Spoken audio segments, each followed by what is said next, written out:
अस्सलाम अलैकुम। आज की तारीख 16 धुल हिज्जा 1447 हिजरी। एक फर्ज के बारे में, मजदूर को पूरी मजदूरी देना।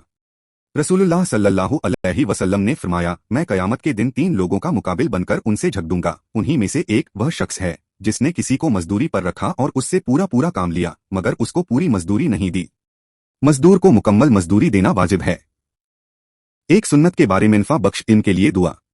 हजरत अबू हुरैरा फरमाते हैं कि रसूलुल्लाह यह दुआ फरमाते थे, अल्लाहुम्मनी बीमा अल्लमतनी व अल्लिमनी मा यनफौनी व ज़िदनी इल्मा, यानी ए अल्लाह, जो इल्म तूने मुझे दिया है इससे नफा अता फरमा और मुझे नफा बख्श इल्म अता फरमा और मेरे इल्म में ज़ियादती अता फरमा। एक अहम अमाल की फजीलत, यतीम की परवरिश करना। रसूलुल्लाह सल्लल्लाहु अलैहि वसल्लम ने फरमाया, मुसलमानों में बेहतरीन घर वह है जिसमें कोई यतीम हो और उससे अच्छा सुलूक किया जाए, और मुसलमानों में बदतरीन घर वह है जिसमें कोई यतीम हो और उसके साथ बुरा सुलूक किया जाए। एक गुनाह के बारे में, कंजूसी करना।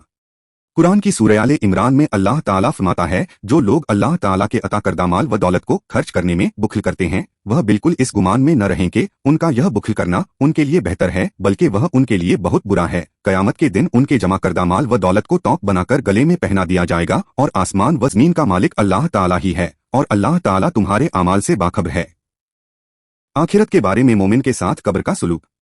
रसूलुल्लाह सल्लल्लाहु अलैहि वसल्लम ने फरमाया, जब मोमिन बंदे को दफन किया जाता है तो कब्र उससे कहती है, तुम्हारा आना मुबारक हो, मेरी पुष्ट पर चलने वालों में तुम मुझे सबसे ज्यादा महबूब थे। जब तुम मेरे हवाले कर दिए गए और मेरे पास आ गए तो तुम आज मेरा हुस्ने सुलूक देखोगे। तो जहां तक नजर जाती है कब्र कुशादा हो जाती है और उसके लिए जन्नत का दरवाजा खोल दिया जाता है।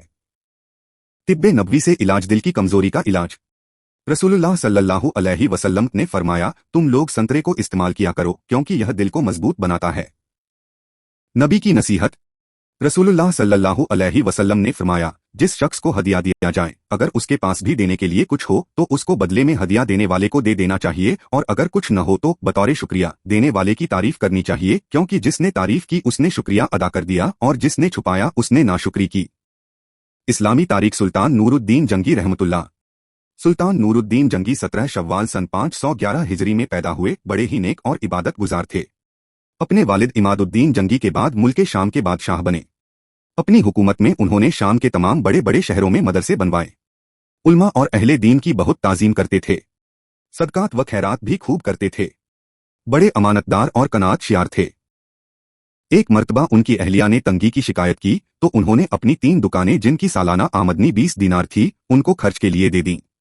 जब बीवी ने उसको कम समझा तो उन्होंने कहा कि इसके अलावा मेरे पास कुछ नहीं है, और जो कुछ तुम मेरे पास देखती हो वह सब मुसलमानों का है। मैं तो महज खजांची हूँ, मैं तुम्हारी खातिर इस अमानत में खयानत करके जहन्नम में जाना नहीं चाहता। उनकी सबसे बड़ी आरजू बैतुल मक़दिस को फतह करना था, मगर उनकी तमन्ना पूरी नहीं हो सकी और सन 569 हिजरी में उनका इंतकाल हो गया। लेकिन बैतुल मक़दिस को उनके सिपह सालार सलाहुद्दीन अयूबी ने सन 583 हिजरी में फतह कर लिया। इब्ने असीर लिखते हैं कि खुलफाए राशिदीन और उमर इब्ने अब्दुल अजीज के बाद नूरुद्दीन से बेहतर सीरत और उनसे ज्यादा आदिल इंसान मेरी नजर से नहीं गुजरा। देखने के लिए शुक्रिया। ये वीडियो हर रोज देखे और अपने रिश्तेदारों, बच्चों और दोस्तों से शेयर करे। वीडियो लाइक करे और चैनल को सब्सक्राइब करे और दीनी तालीम को आगे बढ़ाए। खुदा हाफिज, फिर मिलेंगे।